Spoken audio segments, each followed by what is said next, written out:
जिस रात मेरे पति ने मुझे सिर्फ एक तौलिए में घर से बाहर धक्का दिया, ठीक उसी रात उसकी सल्तनत की बर्बादी की शुरुआत हो गई। उसे लगा था कि मैं रोऊंगी, गिड़गिड़ाऊंगी और पैर पकड़कर दरवाजा पीटूंगी। उसे लगता था कि एक बहू की इज्जत और वजूद उसी घर की चौखट के भीतर कैद होता है। पर वो ये भूल गया था कि गली के मोड़ पर मेरा भाई सब देख रहा था। उस काली रात के बाद देवराज सिंह कभी किसी औरत को कमजोर समझने की जुर्रत नहीं कर पाया। मेरा नाम मीरा राजवंशी है। उम्र 32 साल।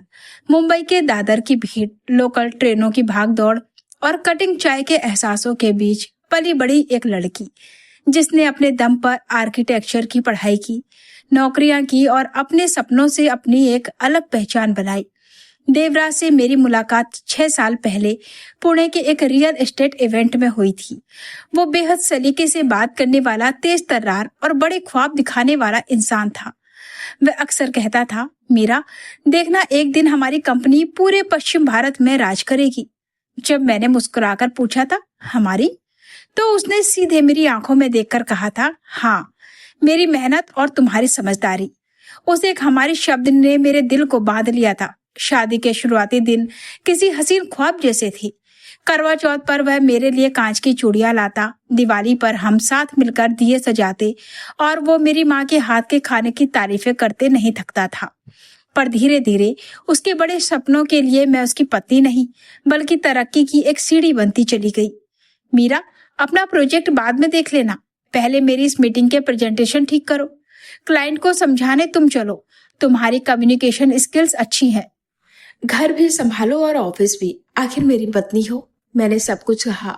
अपने क्लाइंट्स छोड़े, अपनी ड्राइंग्स अधूरी छोड़ी, अपनी नींद और यहाँ तक कि अपनी आवाज भी खो दी। रही सही कसर तब पूरी हो गई जब उसकी माँ सुमित्रा देवी हर रविवार हमारे घर आने लगी।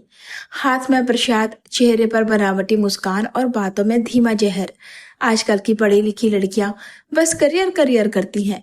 देवराज, बहू को ज्यादा सिर पर मत चढ़ाओ। घर हमेशा पति के नाम से चलता है। औरत का काम तो बस समझौता करना है। मैं चुप रहती, कभी संस्कारों के नाम पर तो कभी अपनी शादी को बिखरने से बचाने के लिए। उस रात भी बात बहुत मामूली सी बात पर शुरू हुई थी। बाहर मूसलाधार बारिश हो रही थी। मैं अभी अभी नहाकर निकली ही थी। बाल गीले थे और बदन पर सिर्फ एक तौलिया लिपटा था।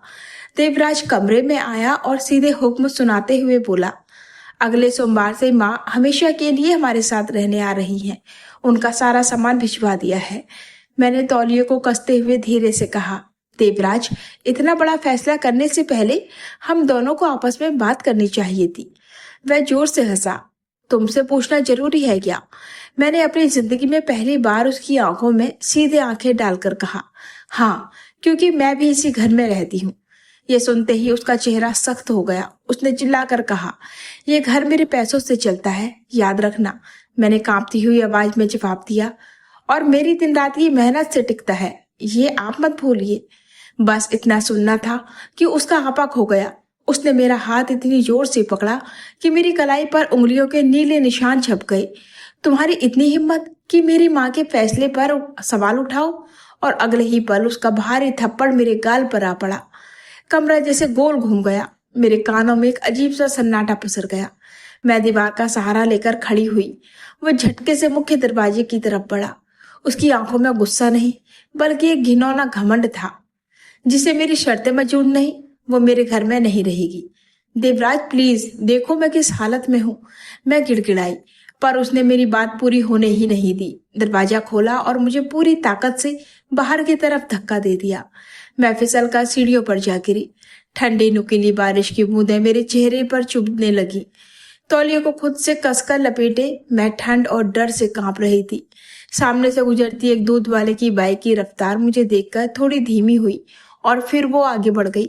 ऊपर की बालकनी का एक पर्दा थोड़ा सा हिला। अंदर से देवराज की आखिरी आवाज आई, सुबह तक सारी हेकड़े निकल जाएगी और अकल ठिकाने आ जाएगी। और दरवाजा धड़ाम से बंद हो गया। मैंने हाथ उठाया पर दरवाजा खटखटाया नहीं। अचानक पीछे से एक जानी पहचानी भरी हुई आवाज आई, मीरा। मैंने पलटकर देखा। सड़क की पीली लाइट के नीचे मेरा बड़ा भाई कबीर भीगा हुआ खड़ा था। उसकी आंखें गुस्से से लाल थी और मुट्ठियां बंधी हुई थी। उसने बिना एक पल गवाए अपनी गर्म जैकेट उतारी और मेरे कंधों पर डाल दी। जब उसने मेरे गाल पर उंगलियों के लाल निशान देखे तो उसकी रूह कांप गई। किसने किया ये? कबीर की आवाज भारी थी। मैं फूट फूट कर रो पड़ी। कबीर ने हमारे घर की बंद खिड़की की तरफ देखा और बेहद शांत लेकिन ठंडी आवाज में कहा, तो आखिरकार आज उसने अपनी असली औकात दिखा ही दी। मैं सन्न रह गई। कबीर, तुम यहाँ इस वक्त? उसने बस इतना कहा, क्योंकि मुझे आज अपनी आंखों से इस रिश्ते का सच देखना था। उसने तुरंत जेब से अपना फोन निकाला। स्क्रीन पर देवराज की कंपनी का नाम चमक रहा था। कबीर ने नंबर डायल किया और फोन को स्पीकर पर डाल दिया। फोन उठते ही उधर से मैनेजर की आवाज आई, यस सर, मैंने सुबह की इन्वेस्टर्स मीट की सारी फाइलें तैयार कर दी हैं। कबीर की आवाज बर्फ की तरह ठंडी और जानलेवा थी। फंडिंग रोक दो, अभी के अभी। उधर कुछ सेकंड का सन्नाटा छा गया। लेकिन सर, कल सुबह बहुत बड़ी मीटिंग है। अगर मैंने कहा ना रोक दो। कबीर ने कॉल काट दिया। मैंने कांपते हुए पूछा, कबीर ये सब क्या है? कबीर ने मेरी तरफ देखा। उसकी आंखों में एक भाई का असीम दर्द था। मीरा, देवराज जिस कंपनी को अपना साम्राज्य समझता है और जिस पर इतना घमंड करता है ना, उसकी आधे से ज्यादा फंडिंग मेरी कंपनी के साइन से चलती है। मैं पिछले 1.5 साल से सिर्फ इसलिए चुप था क्योंकि तू हर बार कहती थी कि भैया सब ठीक हो जाएगा। लेकिन आज उसने मेरी बहन को सड़क पर फेंक दिया। ठीक उसी वक्त ऊपर की बालकनी की लाइट जली। देवराज ने पर्दा हटाकर नीचे झांका। शायद वो ये देखने आया था कि मैं रो रही हूं या नहीं। लेकिन जब उसने मुझे कबीर के साथ खड़ा देखा तो उसके चेहरे का रंग उड़ गया। कबीर ने ऊपर देखते हुए पूरी ताकत से दहाड़कर कहा, बारिश में किसी बेबस औरत को इस हाल में घर से बाहर फेंकने से कोई मर्द बड़ा नहीं बन जाता देवराज सिंह। आसपास की कई खिड़कियां खुल गई। बदनामी के डर से देवराज बौखलाकर नीचे भागा और मुख्य दरवाजा खोला। तमाशा मत करो कबीर, ये हमारे पति पत्नी का निजी मामला है। कबीर उसके करीब गया। उसने मेरी कलाई पकड़कर वो निशान देवराज के चेहरे के सामने किया। ये पति पत्नी का मामला है, इसे डोमेस्टिक वायलेंस कहते हैं। देवराज ने मेरी तरफ ऐसे देखा जिसे सारी गलती मेरी हो। इसने मेरी माँ की बेइज्जती की है। मैं पहली बार अपनी पूरी ताकत से चिल्लाई। मैंने सिर्फ अपनी राय रखी थी। वो गुर्राया, तुम्हारी औकात? इससे पहले कि वो शब्द पूरा करता, कबीर ने उसके शर्ट का कॉलर पकड़कर उसे दीवार से सटा दिया। कबीर की आवाज बहुत धीमी थी, पर इतनी खतरनाक कि जैसे बारिश का शोर भी थम गया हो। आज के बाद अगर मेरी बहन के लिए औकात शब्द का इस्तेमाल किया तो जुबान खींच लूंगा तुम्हारी। देवराज ने किसी तरह अपना कॉलर छुड़ाया और हांफते हुए बोला, तुम मुझे मेरे ही घर के सामने धमका रहे हो?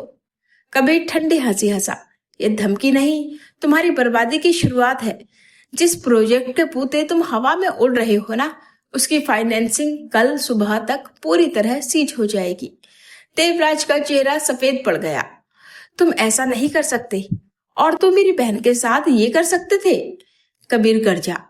वहां खड़े सोसाइटी के गार्ड और पड़ोसी अब सब कुछ देख रहे थे। तभी पीछे से सुमित्रा देवी की आवाज आई, वाह भाई वाह, मायके वालों को बुलाकर घर तुड़वा दिया बहू ने। मैंने पलटकर सुमित्रा देवी की आंखों में देखा। सालों में पहली बार मेरे दिल से डर गायब हो चुका था।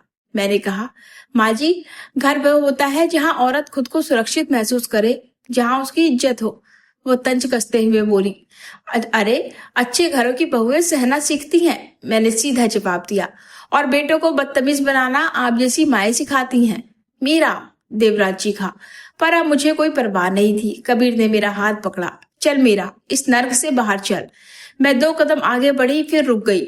मैंने उस भीगे हुए घर, उस दीवारों की तरफ देखा जहां मैंने अपने वजूद को घुटते हुए देखा था। मैंने कबीर की जैकेट को कसकर लपेटते हुए देवराज से कहा, नहीं कबीर, जाने से पहले एक बात बाकी है। मैंने देवराज की आंखों में आंखें डाली। आज तुमने मुझे इस हाल में घर से निकाला है ना, कल मैं खुद वापस आऊंगी, लेकिन अपनी कोई चीज या कपड़े लेने नहीं। उसने उपहास उड़ाते हुए पूछा, तो फिर क्या लेने आओगी? मैं उसके बिल्कुल करीब गई और कहा, अपनी पहचान वापस लेने। उस रात मैं कबीर के साथ उसके घर चली गई, पर कहानी वही खत्म नहीं हुई। अगली ही सुबह पूरे मुंबई के बिजनेस गलियारों में सिर्फ एक ही खबर आग की तरह फैली, देवराज सिंह का सबसे बड़ा ड्रीम प्रोजेक्ट अधर में लटका। इन्वेस्टर्स ने खींचे हाथ। उसी दोपहर मैंने सालों बाद अपने पुराने बंद पड़े आर्किटेक्चर ऑफिस का ताला खोला। टेबल पर धूल जमी थी और मेरी अधूरी ड्राइंग्स वैसी ही पड़ी थी। मैंने उन कागजों पर उंगलियां फेरते हुए खुद से कहा, अब मेरी बारी है। पीछे से कबीर मुस्कुराते हुए अंदर आया। Welcome back chief architect Meera Rajvanshi. अगले 3 दिन मेरी जिंदगी के सबसे अजीब दिन थे। एक तरफ मेरा खोया हुआ आत्मसम्मान दोबारा खड़ा हो रहा था, तो दूसरी तरफ देवराज का साम्राज्य ताश के पत्तों की तरह बिखर रहा था। चौथे दिन मेरे फोन की स्क्रीन पर नाम चमका, देवराज कॉलिंग। मैंने कॉल रिसीव किया। उधर से सिर्फ उसकी भारी सांसों की आवाज आ रही थी। फिर देवराज की टूटी हुई आवाज आई, मीरा प्लीज घर वापस आ जाओ। मैंने ठंडे लहजे में पूछा, कौन सा घर देवराज? वो झल्लाया, अब ड्रामा बंद करो। जो हुआ गुस्से में हुआ। मैं पहली बार उसके सामने खुलकर हंसी। गुस्से में लोग आवाज ऊंची करते हैं देवराज, अपनी पत्नी को आधी रात को सिर्फ एक तौलिए में सड़क पर नहीं फेंकते। उधर सन्नाटा छा गया। फिर उसकी आवाज में चालाकी आ गई, देखो इन्वेस्टर्स हाथ पीछे खींच रहे हैं, मीडिया तक बात पहुंच गई है। अगर ये बात फैली तो बदनामी हम दोनों की होगी। मैं समझ गई उसे मेरी नहीं बल्कि समाज में अपनी झूठी साख की चिंता थी। मैंने कहा, तुम्हें जिंदगी में पहली बार डर लगा है ना? और डर वही महसूस करता है देवराज जिसे लगता है कि सब कुछ हमेशा उसके कंट्रोल में रहेगा। और मैंने फोन काट दिया। 3 दिन बाद मुंबई के एक बड़े आलीशान होटल में देवराज की अर्जेंट इन्वेस्टर्स मीट थी। ये वही प्रोजेक्ट था जिसके दम पर वो खुद को रियल एस्टेट का बेताज बादशाह समझ रहा था।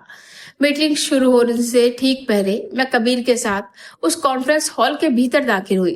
पूरा हॉल अचानक शांत हो गया। वहां मौजूद कई बड़े इन्वेस्टर्स मुझे जानते थे, क्योंकि इस प्रोजेक्ट के शुरुआती डिजाइन और ब्लूप्रिंट्स मेरे ही बनाए हुए थे।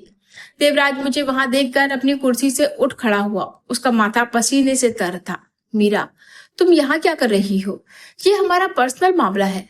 मैंने पूरे हॉल के सामने खड़े होकर कहा। नहीं देवराज, ये पर्सनल नहीं, ये कैरेक्टर का मामला है। वहां मीडिया के कैमरे ऑन हो चुके थे। मैंने बेहद शांत लेकिन गूंजती हुई आवाज में कहा, सज्जनों, जिस इंसान पर आप लोग करोड़ों रुपए का दाव लगाने जा रहे हैं, उसने महज 4 दिन पहले अपनी पत्नी को आधी रात को सिर्फ इसलिए घर से बाहर फेंक दिया क्योंकि उसने एक फैसले पर अपनी राय रखने की हिम्मत की थी। जो इंसान अपने घर की लक्ष्मी और उसकी मेहनत की इज्जत नहीं कर सकता, वह आपके पैसे और भरोसे की कद्र क्या करेगा? चारों तरफ फुसफुसाहट और थू थू शुरू हो गई। एक बुजुर्ग इन्वेस्टर ने अपनी फाइल बंद की और खड़े होकर कहा, आई एम आउट। हम ऐसे इंसान के साथ बिजनेस नहीं कर सकते। देखते ही देखते पूरी मीटिंग्स खाली हो गई। देवराज घुटनों के बल बैठ गया। उसका घमंड, उसकी साख, उसका साम्राज्य, सब कुछ उसकी आंखों के सामने खत्म हो चुका था। वह रेंगते हुए मेरे पास आया और फुसफुसाया, तुमने मुझे बर्बाद कर दिया मीरा।